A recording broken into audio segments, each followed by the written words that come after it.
Hello বন্ধুরা, আমার ইকিরমিকির পরিবারের সকলকে ওয়েলকাম। আশা করি তোমরা সকলে ভালো আছো আর আমিও খুব ভালো আছি। আমার ভিডিওটা সম্পূর্ণ দেখার অনুরোধ রইল বন্ধুরা। আর যারা নতুন বন্ধু হয়ে আমার ভিডিওগুলো দেখছো তাদের কাছে আমার অনুরোধ, আমার চ্যানেলটা সাবস্ক্রাইব করে আমার পরিবারের নতুন বন্ধু হয়ে আমার পাশে থেকো। আজ আমি একটা নতুন রেসিপি নিয়ে চলে এসেছি।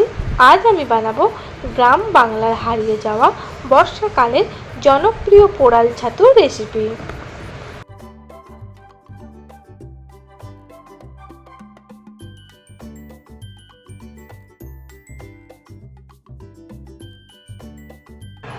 ছাতুগুলো আমি এইভাবে কেটে নিয়েছি।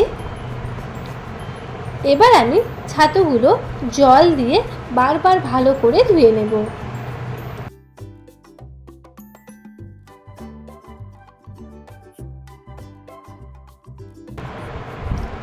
ভালোভাবে ছাতুগুলোকে আমি ধুয়ে নিগড়ে নিয়ে একটি প্লেটের মধ্যে রেখে দিয়েছি।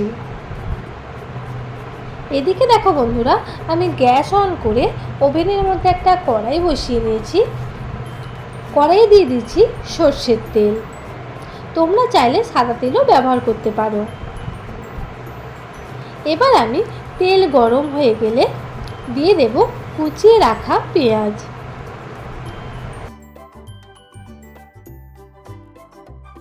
পেঁয়াজটা আমি হালকা করে ভেজে নেব।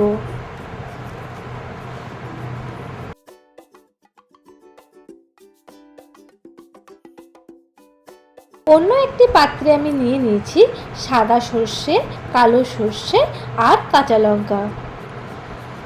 এবার এগুলো আমি একটি পেস্ট বানিয়ে নেব। পেস্ট বানিয়েও নিয়েছি।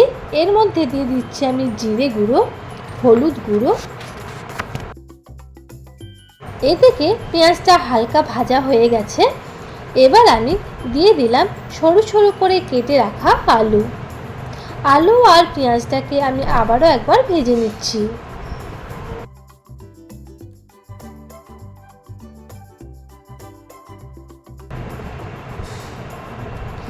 এবার আমি দিয়ে দিচ্ছি ভালো করে ধুয়ে রাখা পোড়াল ছাতু।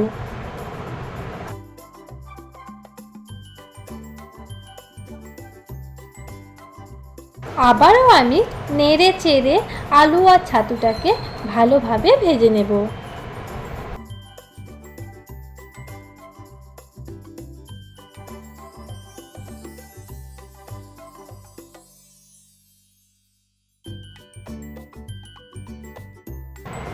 আলু আর ছাতুটা ভালোভাবে ভেজে নিয়েছি।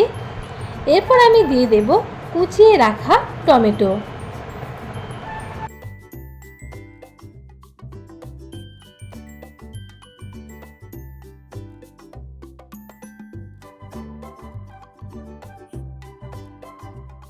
এবার আমি দিয়ে দিলাম পেস্ট করে রাখা মশলা। মশলার সাথে আলু আর পেঁয়াজ ছাতু নেড়ে চেড়ে আমি একটু কষিয়ে নেব।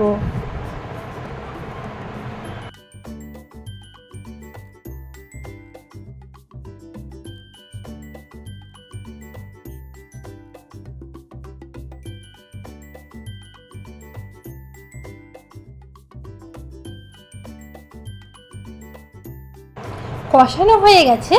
এরপর আমি দিয়ে দিলাম সামান্য একটু জল। এরপর আমি দিয়ে দিলাম পরিমাণ মতো লবণ।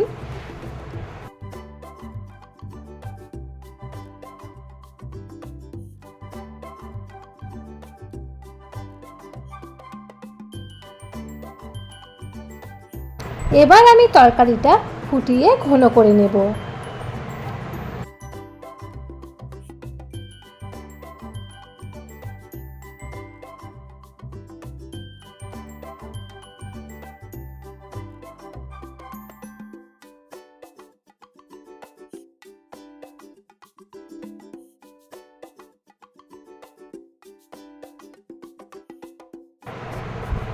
তরকারির জলটা অনেকটাই কমে গেছে।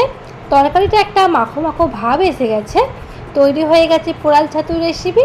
এবার আমি একটি পাত্রের মধ্যে তুলে নেব। সুন্দরভাবে তৈরি হয়ে গেছে পোড়াল ছাতুর ঝাল। ভিডিওটা আমি এখানে শেষ করছি বন্ধুরা, আবার দেখা হচ্ছে পরের ভিডিওয়। ততক্ষণে তোমরা ভালো থেকো, সুস্থ থেকো। আজকের মতো টাটা।